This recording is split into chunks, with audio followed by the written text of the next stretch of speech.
Selamat datang di channel Puskesmas Paripurna. Kali ini kita akan membahas salah satu dari 155 kasus untuk diagnosa seperti di bawah ini. Panduan praktik klinis. Puskesmas. Faringitis akut. 1. Pengertian, definisi. Faringitis merupakan peradangan dinding faring yang disebabkan oleh virus, 4060%, bakteri, 5 hingga 40%, alergi, trauma, iritan, dan lain. Anak-anak dan orang dewasa umumnya mengalami 3-5 kali infeksi virus pada saluran pernafasan atas termasuk faringitis setiap tahunnya. 2. Anamnesis. Keluhan.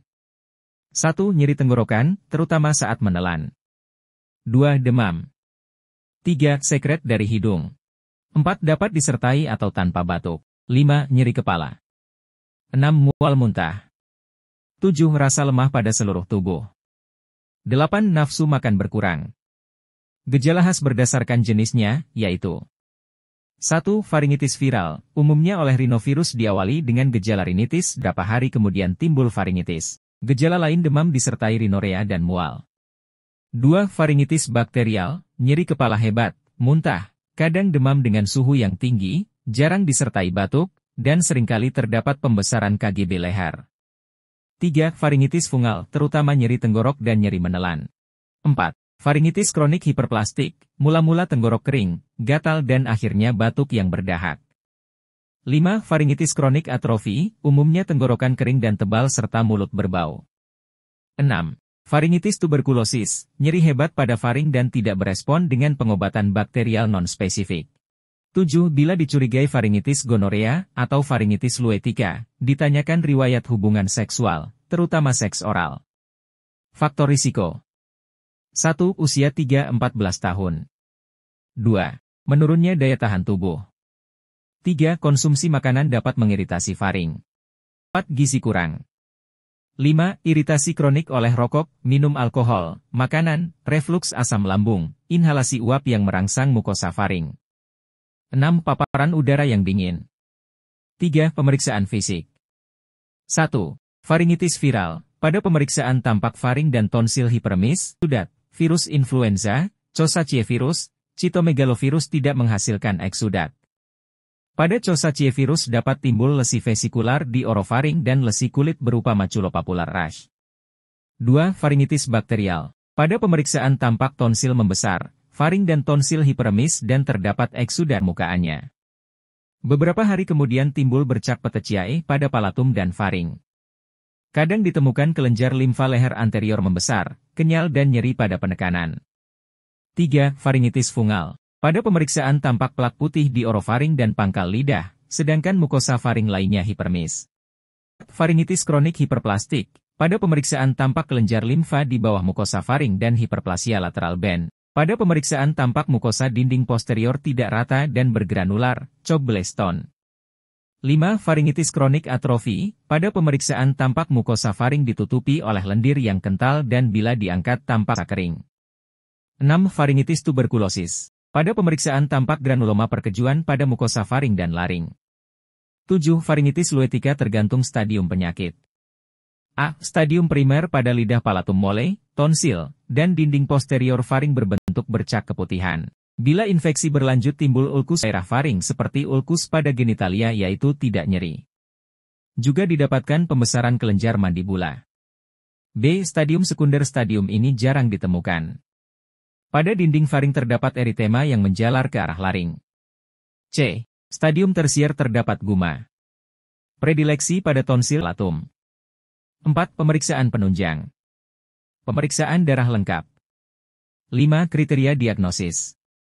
Diagnosis ditegakkan berdasarkan anamnesis, pemeriksaan fisik, dan pemeriksaan penunjang bila diperlukan. Klasifikasi faringitis. 1. Faringitis akut. A. Faringitis viral. Dapat disebabkan oleh rhinovirus, adenovirus, Epstein-Barr virus, EBV, virus influenza, Coxsackie-virus, Cytomegalovirus, dan lain-lain. Pada adenovirus juga menimbulkan gejala konjungtivitis terutama pada anak. B. Faringitis bakal. Infeksi grup A Streptococcus beta hemolyticus merupakan penyebab faringitis akut pada orang dewasa, 15%, dan pada anak, 30%. Faringitis akibat infeksi bakteri Streptococcus grup A dapat diperkirakan dengan menggunakan centor kriteria, yaitu demam, anterior cervical lymphadenopathy, eksudat tonsil, tidak ada batuk. Tiap kriteria ini bila dijumpai diberi skor 1. Bila skor 0,1 maka pasien tidak mengalami faringitis akibat infeksi Streptococcus grup A. Bila skor 1,3 maka pasien memiliki kemungkinan 40% terinfeksi Streptococcus grup A dan bila 4 pasien memiliki kemungkinan 50% terinfeksi Streptococcus grup A. C. Faringitis fungal. Candida dapat tumbuh di mukosa rongga mulut dan faring. D. Faringitis gonorea. Hanya terdapat pada pasien yang melakukan kontak orogenital. 2. Faringitis kronik. A. Faringitis kronik hiperplastik. Pada faringitis kronik hiperplastik terjadi perubahan mukosa dinding posterior faring. B. Faringitis kronik atrofi. Faringitis kronik atrofi sering timbul bersamaan dengan rinitis atrofi. Pada rinitis atrofi, udara pernafasan tidak diatur suhu serta kelembapannya sehingga menimbulkan rangsangan serta infeksi pada faring. 3. Faringitis spesifik. A. Faringitis tuberkulosis. Merupakan proses sekunder dari tuberkulosis paru. B. Faringitis luetica. Ponema pallidum dapat menimbulkan infeksi di daerah faring, seperti juga penyakit lues di organ lain. Gambaran klinik tergantung stadium penyakitnya. 2. Diagnosis kerja. Faringitis. 3. Diagnosis banding. 4. Penata laksanaan. 1. Istirahat. 2. Minum air putih yang cukup.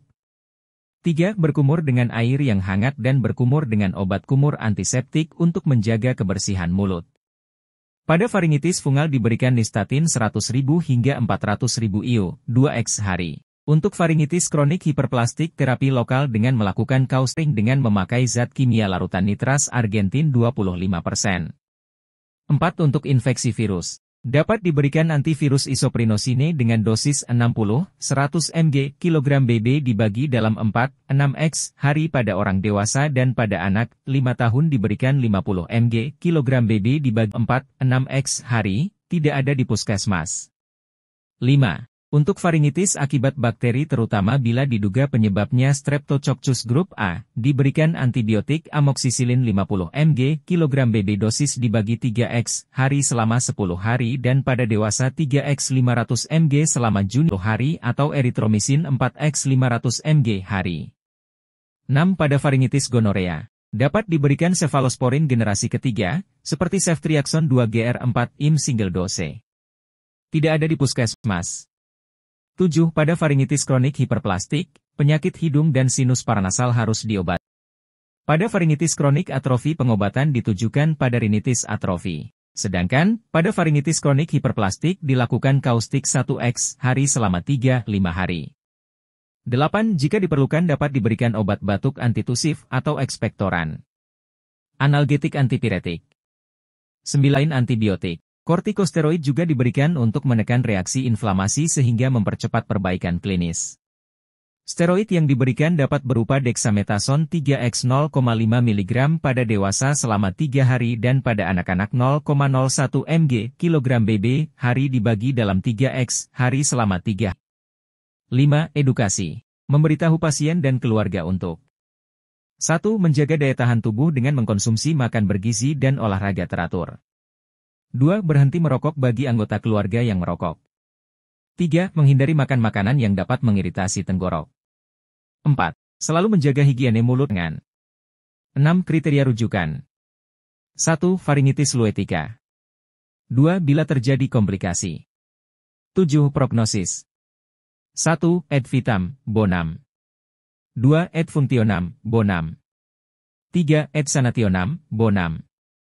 8. Referen. Keputusan Menteri Kesehatan Republik Indonesia Nomor HK-02-02 Menkes 514/2015 tentang panduan praktik klinis bagi dokter di fasilitas pelayanan kesehatan tingkat pertama.